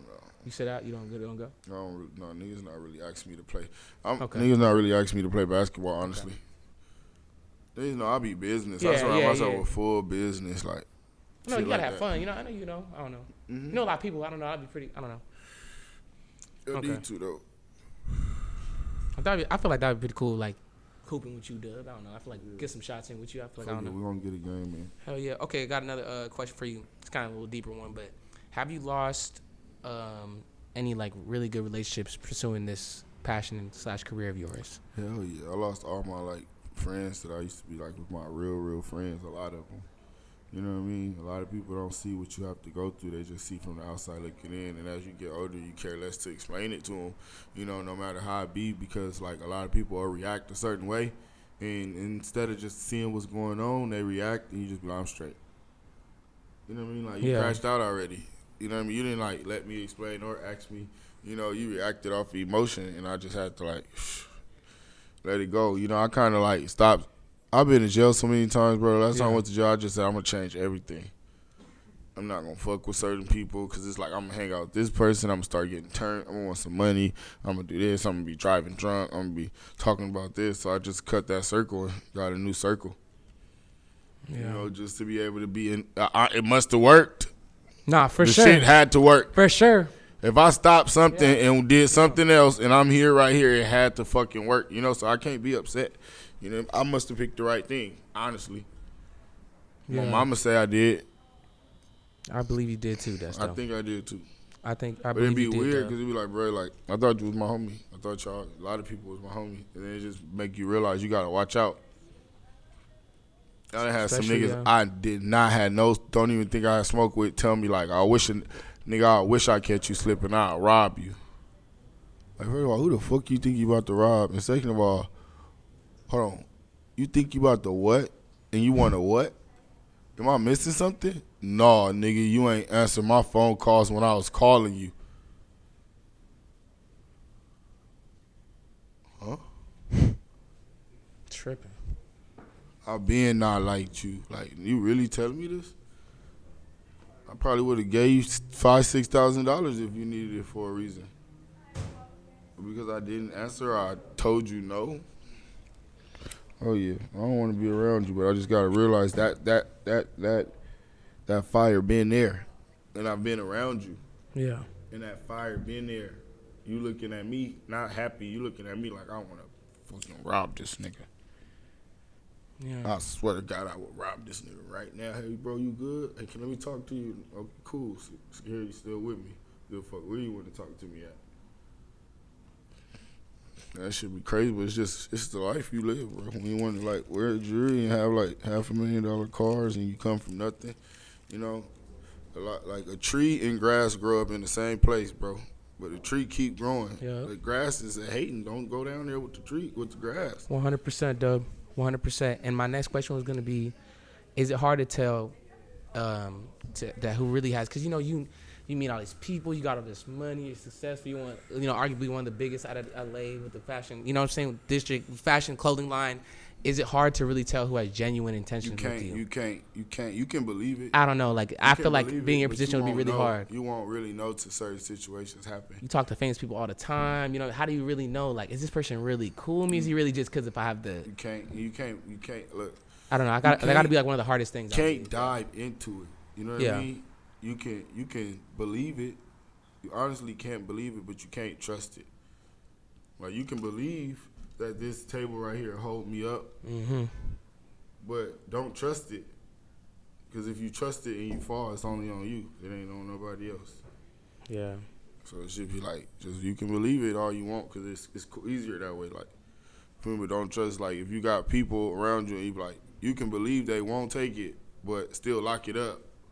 You still got to have that in the back of your mind. That, still lock it up. You feel me? Because they might, but you can believe they won't. But if you walk around thinking everybody trying to take it, you paranoid too much. Right. But you still got to have that in the back of your mind, like, you know, those things are possible. Yeah, for sure. When you go home, you still got to look over your shoulder. You still got to do circles. You got to keep thinking all that shit. Yeah, so how do you... Every day, every second. Yeah, Dubb, it's like, I don't know, it's like personal kind of like, how do you separate that, man? Like, you know, when you want to just have like friends that you just want to be cool with, and then you just because it's gonna be hard, bro. Everyone wants to hang around you, and you know what I mean. Like I really just hang out with my employees. Okay. I be with my employees kicking it. We go on trips on the weekend out of town, get the money. Yeah. You know what I mean? I be at the warehouse working late, you know. I really fuck with my employees a lot. Yeah. You know, I'll go and pull up on artists and shit like that. On some, But yeah. again, I treat that as business. Mostly you know, business, I don't know you from a fucking can of paint. I can't sit right here and say all this, but I can pull up and give you some clothes and listen to your music and get the energy and try to connect the dots on some business shit. But I'm not there on no like super homie shit. You know what I mean? I don't know that much about this person like that. I can believe something, but I don't know it for a fact. Hell yeah, man, for sure. Okay. Yeah, you're just very, you're locked in, Dubb. So, I mean, yeah. So You got to stay on the swivel, bro, at yeah. all times. Like, this shit ain't sweet at all. You know what I mean? Like, I'm not a rapper. That's what I be telling you. I know I look like this, but I'm not a rapper. I'm an artist. You know what I mean? I'm really like a business guy. So, like, I'm not a rapper, though. I really be looking at everything as like a business type of thing. I'm at the BMF party, like seeing how the fuck can I get like I was gonna talk about one that, of these man. people Shout in an out awful BMF. lot of BMF hoodies. Like, you know, I'm not there trying to be a fan. I'm not there trying to take pictures with fans. Mm-hmm. I'm there trying to see who rolling, paying attention, you know, the whole time. That's what I be on. Just saying that. First of all, you know, of course you saw the episode. You know, because it premiered. I think today. I seen it towards the end, bro. It took me forever because I was here with D-Lo. That was the day I was here with D-Lo. That was literally the last night, like when you were doing your thing, right? I was here with D-Lo, and then it was the day before. Was it the day before yesterday? It wasn't this morning. It was your day before yesterday morning. It was Thursday or Friday, right? Thursday. Yeah, Thursday. Okay. So I was supposed to go to that with him, but D-Lo pushed his appointment back and came later, and I was like, I can't miss my boy. And I'm kind of glad I did because I met him the night before. Gotta get him with me. And when the person tell me he wears size 2X and 38 pants, I'm thinking 2X top, 2X bottom. Yeah. You know what I mean? I'm thinking if he a 38, he can fit a 42. You know what I mean? Nah, he's a 2X because he like his shirts long. And he's really like a 36. So like a lot of the stuff I gave him, he couldn't fit but a few tops. So when he came here, I had to like really pay attention to his sizing and get his outfits right and get him a few looks. You know what I'm saying? Hell yeah. I'm gonna pull the pictures of that, by the way. Yeah, I'm gonna send you the pictures of him and his boys. Okay, and it's like what I realized too, I just thought of this earlier. It's like, okay, I'm pulling up, I'm giving them the clothes, I'm trying to market, I'm giving it to them for advertisement. You know, that's one goal. But honestly, when you give them enough of it that they like and they wear, it's going in the song. Oh yeah, it's going in the song. Oh yeah, for sure. I'm positive. I'm gonna have a D-Lo song. Like he looked like the nigga that's gonna say it. You know what I mean? Hell yeah. Cough, sir. Why the fuck you driving slow for? You know what I mean? Like, definitely say something, bro. Throw me in there. Nah, it is. Bro, I'm in so many songs. That shit be like music to my ears. Hell yeah. Like the Beano song, awful lot of it. Awful lot of it. You know what everybody does. I just be tapped in, bro. No, my really. net worth is my network. Knows you. Really. Nigga told me that what Rich's friends told me, your net worth is your network. It's like that one dude, Rockefeller Records, owner of Rockefeller, not Jay-Z, but the real Rocker. He made all this money from knowing niggas, knowing everybody. Hell yeah. Got rich from just connecting shit. Relationships, networking. One thing leads to another. And then keeping good relationships. Like, at the end of the day, my main shit overall, because I've been like a dirty dog, bro. I done been like hood, super thief, you know what I mean? Like, can't trust, you know, with snake and snake. You feel me? Like, I roll with the snakes. I was the nigga riding in the car, jumping through the windows of your house. Like, I done been in the worst situations. Jail 3 years in a row. Jail on my birthday 2 times. Like, have you ever spent your birthday in jail making fake cakes? But it's crazy because there's always somebody in jail whose birthday is the same day as mine. Like, so I just be rolling off of this nigga because he really know what's rolling. Like, you feel me? Like, okay, you got the cake. I got some noodles or some shit. I ain't really got. That's when I didn't have it. Like, I was so broke, I couldn't even get $40 a week type shit. Like, in there for like 6 months, can't even get $40 a week. Wow. You went in there with like 300. That's all you had. Your mama might throw 100 here or there, but nobody not doing that. It's raining. We don't really see that side, huh? We don't see that. We don't know about that part, huh? Hell no. That's the crazy part. Okay, so my last question before we move on to, I want to talk about Rolling Loud next. I want to say is, do you feel like some people in this industry honestly just only maybe, I want to say mess with or just get close to you or just try to have a relationship with you just because of the clothing? Yeah, but Like purely just that's because of the clothing? regular though. I don't know. Like that's regular. Like you gotta think I'm a business, bro. I'm a business. Y'all thinking about friendships and best friends, Right. like you're like not like that, but I'm just people trying to say, come to isn't it do kind it. of hard to, I don't Bro, know. people are coming to me to do interviews because I'm a clothing designer. Am I supposed to look at them like they fake? Oh, yeah, no. Yeah. Are people coming to me to their models? I'm coming after them because they're models. I don't know you personally or nothing. I just know that you're a model with a gang of followers, and I want to do a shoot with you. That doesn't make me fake. You know what I mean? So yes, people come after me because of my brand. Come after me because I have a clothing line. But like, if they coming at me with like some business proposal, I'm fucking with it. You know what I mean? For sure, most definitely. Or like, if you trying to be my friend and you a fucking, you heard about my brand and you like a super duper rapper, hey, let's go. You can be my buddy. Fucking put this shit on, brother. Shit, what you want to do? You want me to pay for the video? What you need me to do? To open the things, yeah, for sure. And it's all business to me. I just want to get your take on the Dub. I don't know. I'm just telling you, like, and I be wanting people to look at shit like that. You know, I don't think people be looking at it like everything I be doing, like, that shit be business first because I'm so business minded. 100%. You know what I mean? Like, it went from hustling to being like a business. Like, when Jay-Z do something, he thinking of like the ultimate plan of it. You know what I mean? He's not putting no feelings into it.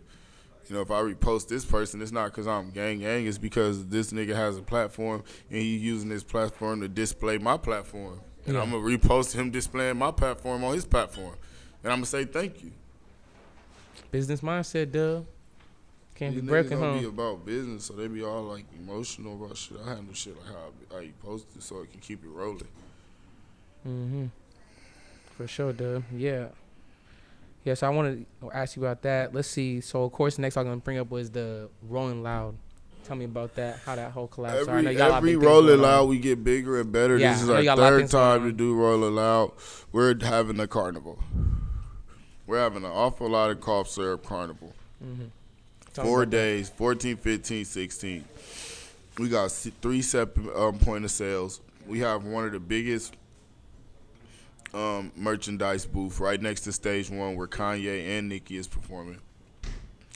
We just going crazy.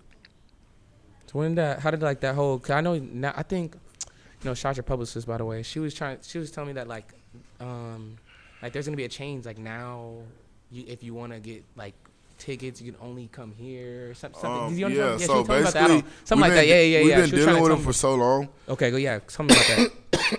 Yeah, they like fuck it, bro. Like, we see you throwing these parties. We do the event for Drakeo. Yeah. And like, we want to sell tickets at your location. I'm like, let's get it. So now we're an official ticket seller of Rolling Out tickets. Nice. If you're trying to get one, a VIP 4-day pass or G8 4-day pass, they're here for sale all the way up until Rolling Out. Y'all heard it from the man himself. If y'all need it, pull up. You know what I'm saying? Tap in for sure. That's crazy. When is the next one? Rolling Out March 14th, 15th, 16th, and 17th. Oh, it's coming up. And then ours also, don't you have like some type of raffle going on or like a giveaway? Oh, yeah. Something like that. I don't know. I'm just trying to remember. Bro, they gave me so many tickets. I want to get these away to the people. Okay. Because I know a lot of people can't afford to do this shit, from where I'm from. So, I feel like if there's a will, there's a way. I got a few different contests. One is which you'll tell me why you think I should pick you. You know what I mean? Like, you tell me why, and pin it to the top of your story or on any platform. And then every week we'll pick a winner and get them 2 tickets. That's one of the ones we got going. We're going to give out some to some lucky people as well. I'm going to pick out. And shit, we just trying to go up and just have as many people come and be with the awful lot of cough syrup team and turn up for Rolling Loud weekend. Yeah, man. Shout Rolling Loud. We're talking to Kathy outside, and I want to do something. Maybe try to do some like interviews there, to do something like that for sure. Most definitely, I want to try to do that this year. I want to start doing like press and try to pull up and do more things like this, of course. So, most definitely. Next thing I was gonna ask you was, bro, you mind if I just grab it real quick? Yeah. Loosely. Tell me about Shout out Loose Steve. Tell me about how this all came about, bro. I feel like this is another thing that I feel like that's really big with you too. Have you noticed, like, it'd be crazy, like, when you read Yeah. stories on people, how it was like a point in time when they all were like on the come up and they're all fucking with each other. You know what I mean? So like around the time when I was in the parking lot and niggas was getting out of jail and, you know, we was starting to open back up, you know, right, like the end of COVID. It was these kids that kept coming to me bringing these leafs when I wasn't there, and my little brother would always be smoking them, so I would smoke them too. But before, they used to have like they used to have like an adhesive strip because it was COVID and people didn't want to like lick other people's blunts. That was like they main shit. But they thought that was the fire part about it. But I was like, no, the fire part about it is that y'all took a leaf where most people was buying grabbers, cutting them up with scissors. That was, you know what I mean? That was like way, trying to keep it within the stem. They took a leaf, pre-washed it, pre-cut it, placed the stem along the line of the leaf, and packaged it. Like, that was never heard of. And I was like, fuck, like, this is the newest shit. Like, and of course I was endorsing it, but I endorsed it so much that it literally became a thing. You know, this was around the time when I was fucking with Thug. You know, this is when he was like, it's COVID. I was fucking with Chris Brown. You know, I was fucking with 21. You know, I was fucking with all of the LA artists. Like, I was going up so hard, and I was taking these, giving them out to everybody. You know, to the point where Travis Scott they're like, everybody Travis Scott is on no. these motherfuckers, you know? Everybody. Like, I just made it the it factor because I was just, you know, and that's one of the things Thug helped me with. Like, bro, this shit fire. We're going to blow it up. I'm like, good looking. But, yeah, I did that. And then they fucked me so hard, they gave me my own leaf. Yeah, tell me about the They gave me, they're like, hey, we want to pick out a leaf. And they, like, I picked out the one I was really fucking with. I wasn't fucking with, like, all of them. And it took us about 6 months to get it down packed, you know? Yeah. And once we got it down packed, you know, we worked on the packaging and we went up from there. Launch party, and I just kept doing my thing, you know? My network just ate them up, and that shit blew the fuck up. Literally. He's got to be, like, bro, for sure, the most popular raps out of LA. Because now, bro, these even at other places. Fuck like, the most popular. Yeah. We were the first people to ever do this. We were a year ahead of everyone. Nobody was not doing this. They wasn't pre-cutting leaf. Everyone tried buying yeah. it as a whole leaf and putting it in a package. Yeah, big leaf for the thing too. So prior to that, like, what were you messing with before that? Like, I don't know, backwood was kind of going on. Yeah. Niggas was smoking backwoods and grab a leaf. Yeah, grab a leaf. Backwoods, that was pretty much it before. Yeah. Before them. Now I haven't smoked any of those in years. Yeah, like same. Like 2020, I promise you, bro. Same here. Since 2020, I haven't smoked nothing but a loose leaf. Same here. Shit crazy, like 4 years, same leaf. Same here, brother. For sure. Do you plan on releasing any more flavors? Yeah, I feel like we only have one, right? If I'm not mistaken. I fuck with mine. You know, we're gonna probably get some new shit. You know, but hey, if it ain't broke, don't fix it. You know, that's how I be thinking. Hey, if this flavor, like, just think, if I'm so used to smoking the flavor, like, I wouldn't take that away. I'll add to it. You know, right. But it's like, if it ain't broke, don't fix it. You know, if they think at a point it's time to get a new flavor, I'll go new flavor. I feel like I'm thinking, like, is a new flavor? It would have to be a new contract. Would you be open to do that? I don't know if they'll be open to do that. I don't know, loose leaf. I feel like, me personally, I feel like it's time for new flavor. I feel like that'd be fire. I want a new flavor. Ain't nothing wrong with this flavor. Yeah, and it's not to the point where this bag up. I just think, like, I'll just stay away from that whole area. Let's just leave if it ain't broke, we ain't gonna fix it. We're gonna keep the deal. Hey, if y'all want a new flavor, y'all tell them.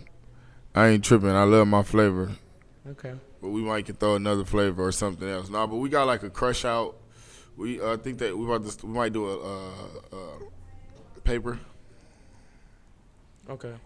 Oh, that's another thing I was gonna ask you is, you know how people put the paper over the blunt? What's your take on that? I don't fuck with that shit. I don't see the point of it. I don't know. I'd do it if I had a hole in my blunt. That's it. It just kind of like burns slower than me, but a little bit. But I don't see the point. I don't know.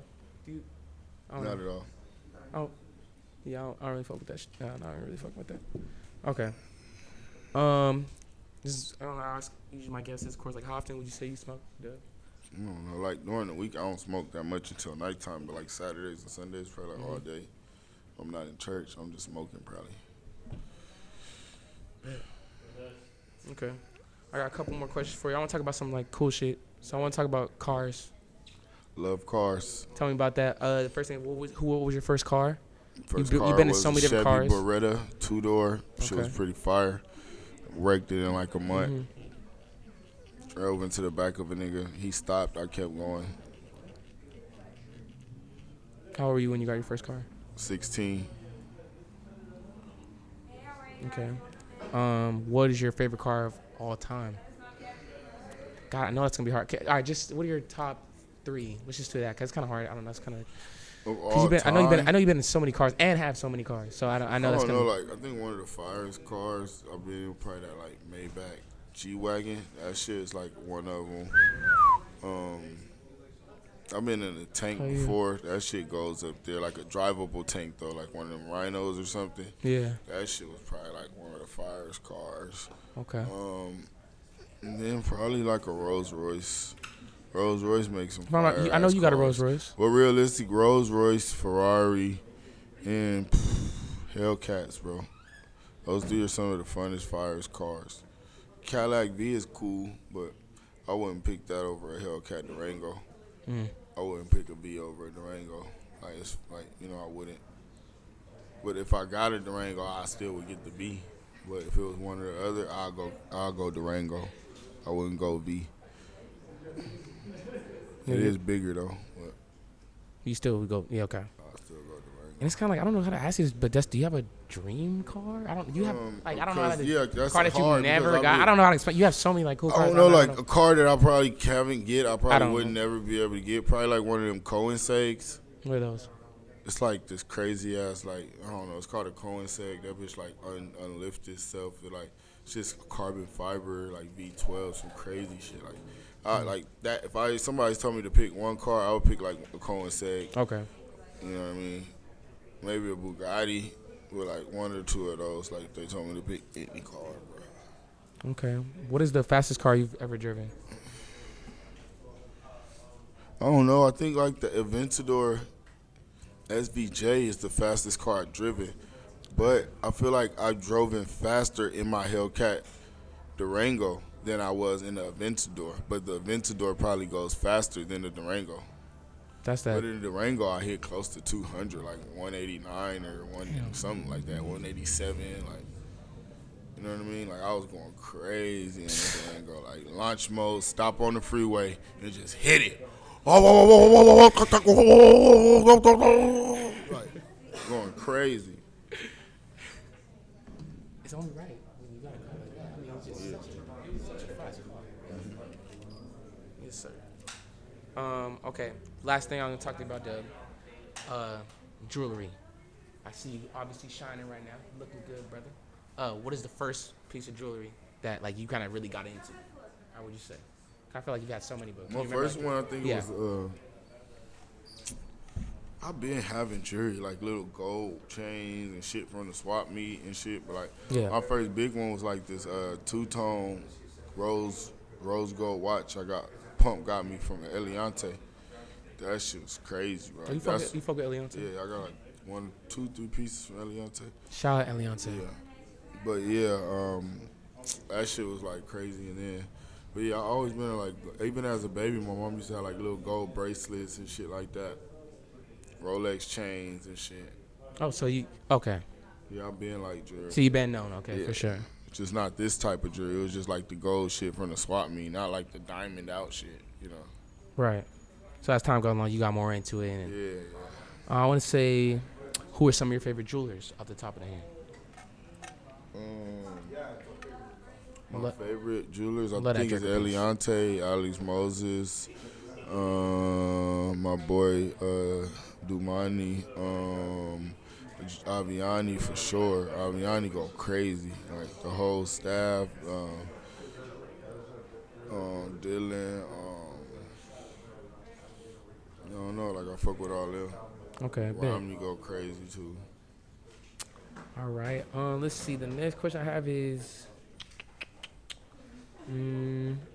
like, what advice? So for me, like, the first one, like, I really like watches. I'm really fond of watches. So the first watch, like, I want to get is like a Rolex, like Datejust, like, you know what I mean, like. That's something cool. like. Costs like 10, 12,000. Yeah. So that's one of the first one I want to get. So I guess the question is, what advice would you give to someone that's kind of getting into jewelry? Like, I don't know, since you got so much. I feel like if you're gonna get your first watch, get like a used watch. Like, don't go crazy and spend all that money and go to like Rolex and all that shit. Like, go to a jeweler, find you like a clean one with the papers and the card, and just get you like a used watch and just start from there. You feel me? Okay. I probably had like 12, 15 watches. Some shit crazy. I don't know. Sheesh. Okay. What Rolex or Cartier? Different. Probably had about like 4 Rolexes, probably 3 APs. I had 2 Cartiers. Yeah, that's pretty much it. Is there like a limit onto like how much you spend, bro? Like on like I don't This know. is like, over time though. This is like 4 years. This is like 4 or 5 years of jewelry buying though. No, I'm saying like when you buy jewelry, yes, Dubb, like hell yeah, like it's you just be like, bro, whatever this is too expensive, bro. Like, no, holy it's shit. like I don't know, like the big shit you gotta save. I don't know. up I for. don't know. It's expensive. I don't know. The big shit you gotta save up for, so you're not getting no big shit. But like at any given time, I could spend like 10,000 on a ring. You know, if I go somewhere and they got like an expensive ass ring or bracelet, like my limit is right in there. But I'm not doing that all the time. Like let's say if I'm in Miami right now and I'm at the jewelry store for some reason looking, I could spend like a little 5-10 on some shit. You know, Okay. That's if I'm there. But if I want to spend anything over that, it's like I would do it when I get a big lump sum of money, or I have my eye on something and I've been saving for it, and that's pretty much it. Or if I really want something and I see it and it's like at a good rate, I'll just like put it on hold. Like I'll just like take the 10 and tell them hold this and I'll pay you the rest.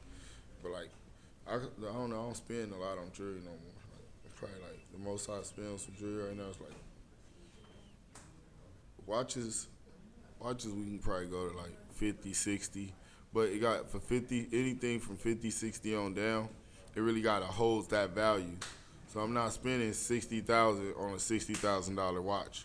But if it's like $100,000 watch or like a it gotta be a smart investment. $90,000 Yeah, it watch, gotta be something. Yeah, you selling it gotta be something that makes 60, sense. Yeah, but yeah. You can look on like It gotta be a good deal. thing, Yeah, not only does it have to be a good price, it Hell gotta be a yeah. good deal, good investment, Like- and it gotta be yeah, Like I just bought like a fucking Cartier watch nice. and an AP, bro, for like 40,000. Like Both of them? Yep, Okay, yeah, that's a no brainer. Yeah, both of them, bro. So it was just like I be around that time, but like yeah. I can save up to get some crazy shit. Like I want to get a Richard Mille, but I don't even think that's smart right now with the You fuck with economy. Richard Milles? I don't know. I don't think that's smart for the economy, but it is fire for my collection. Two things can be true at once, huh? I don't know. I'm not gonna get it though. It'll be so stupid to Things are like spend over $100,000 on a watch. That should those be things so are retarded. stupid expensive, and I don't know. Like me personally, I don't know. I think it's just like a statement piece. To be honest with you, like I feel like us as black people, we be trying to flex too hard. You know, so I'm trying not to like, you know, like of course I put the jewelry on for this interview, but 9 times out of 10, bro, I'm in like a cough syrup sweatsuit and a hoodie and shit, you know? Yeah. So, but it'd be like, we be trying to get like, it's no way in hell you supposed to get a Richard Mille when you get money like Jay-Z, bro. Like, that's what, if Justin Timberlake, like, what's the nigga that plays soccer? Like, you supposed to get a Richard Mille. You're not supposed to get a Richard Mille if you anywhere under like down there close to $1 billion. Like, I feel like you supposed to have $1 billion to get a Richard Mille. Like, you're not supposed to have like a couple of million or nothing like that. Like, you're supposed to be a billionaire to get a Richard Mille. A nigga get like $1 million and go and buy a Richard Mille. That's crazy. Shit is crazy. You get 100,000, you going to spend 100,000 on a watch. And I ain't gonna lie, if I just made $1 million today, I was spending 100,000 on a watch. Like, it's like we not supposed to think like that, bruh. Yeah, I feel like yeah. Fuck. Like, if I signed a deal for anything for $1 million, they could even tell me I'm about to make $1 million. I'm spending my own 100,000 on a watch right now, cause I'm like, I'm gonna get it back. 100,000. Richard Mille. Yeah, you got it. I'll go Richard, but yeah. What color would you get? What color would you get? Whatever's available, whatever the best deal I can get. I don't give a fuck about a color. I don't give a fuck about a color. That bitch can be orange. That bitch can be turquoise. It's gonna hit with everything. They be like, this one really $250. Just give them $100. I be like, I got 80. Even at the end, you still gotta get a deal in it. I go 80 on their ass for a minute, then I bust that bitch down. You're fucking a watch up, bust down, Jackie Brown. Oh man, for sure, man. Richard Mille would be something, Dubb. Too much sauce. That's like the only thing you're missing, huh? What else? What else is there? I ain't got a Skelly. Everybody got a Skelly. I'll go Skelly. I'll drop. How much does go for? 200. Yeah, that's. Yeah. Richard Medley. It's just a lot of money, Dubb. Too much. It's just a lot of. Too much. And I know we know you got money, Dubb. We know that. You know, it's just The company got money. I ain't got shit. Cough syrup got all the money. We know you know what I'm saying. We know, but just when that 200,000, then that's still a lot of money, Dubb. Bro, it's like. But it's I wouldn't do it unless I just made like an easy meal. Like I would have to make Kraft Cheese want to do some shit with you. It's $1 million deal payout over like 6 months. Okay, let's go. I'm getting a celebration piece. But even then, it'd be like, it fuck you up because if I get one, I gotta get my wife one. I gotta get my daughter. Like, you know, it's gonna be way more than that. You gotta think about this too, for sure. Another thing is, I might have skipped over too, but of course, you're a father, Dubb. I was gonna talk about that. How's that been so far? And I heard you got one on the way, by the way. Congratulations. So, how has it been a father? Man, it's been great, man. I love my daughter. I love everything that comes along with her. I got a son on the way. That's been great and just been extraordinary. It's a life-changing experience, and it's a beautiful thing. Oh, yeah. What advice would you give to any future fathers out there? Or hey, man, just be in your kid's life as much as possible, whether your father wasn't in yours. Okay. Awful lot of it. Awful lot of it, Dubb. Awful fucking lot of it. For sure.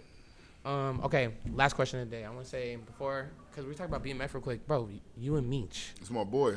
What's that relationship? Shout out Lil Meech, by the way. He used to pull up to the van. He used to pull up to the van all the time. I don't know. I fuck with him so hard. He's cool. You know what I'm saying? Shout out the whole BMF. I really just he used to be with V's and all, and Baby Smooth and all. He used to be with all the Detroit niggas because he's the pops. Right, obviously from Detroit, yeah. His pops from there, so he used to fuck with the Detroit niggas. He used to pull up to the van all the time, kick it with me, and then shit. And they used to tell me he about to be on the show, and I was like, that shit fire, you feel me? And he was like, I'm taking acting classes. I was like, oh, you really about to be about this shit? He like, hell yeah. He like 50 about to put me on the show, and he got put on BMF. Just like that. So you know even Lil Meech before the whole. I knew Lil Meech with braids, like long ass braids. He was doing rapping too, like he was like art. Yeah. So you been on too. Look in the Law and Order by V's video. You gonna see Lil Meech. Shout out Lil Meech, man. Make sure you guys go tune in to BMF, bro. Like I said, they just dropped their season 3. Yeah, season 3, episode 1. I just watched that shit last night. It was really good. I love the whole power, the whole thing. I love it since also. That whole crew, bro, they all black. That's why they're doing it. It's like black women. Black owned. It's black owned. 2 black writers, women, black directors, black actors, actresses. Yeah, for sure. I support that definitely. Are you cool with anybody else on that side with that? Just the power. I fuck with everybody. Well, no, just really Meech, but like I met all the other ones, but I really fuck with Meech. Shout out that boy Meech, man. Okay, Dubb. I think this is a good interview, man. I feel like we got so much out of this, bro. Like, this is great. I want to say awful lot of it, man. We just killed it, man. Stop playing with us, man. Rel and fucking Dubb. Steve, is the camera good? Yeah. All right, yeah. So I'm just making sure that we got it, stuff like that. Dubb, the real me with Rel with my boy Desto fucking Dubb. We really just killed that right now. The real me with Rel with Desto Dubb. Oh my fucking god. I really appreciate you, brother. It was great. Appreciate you having me.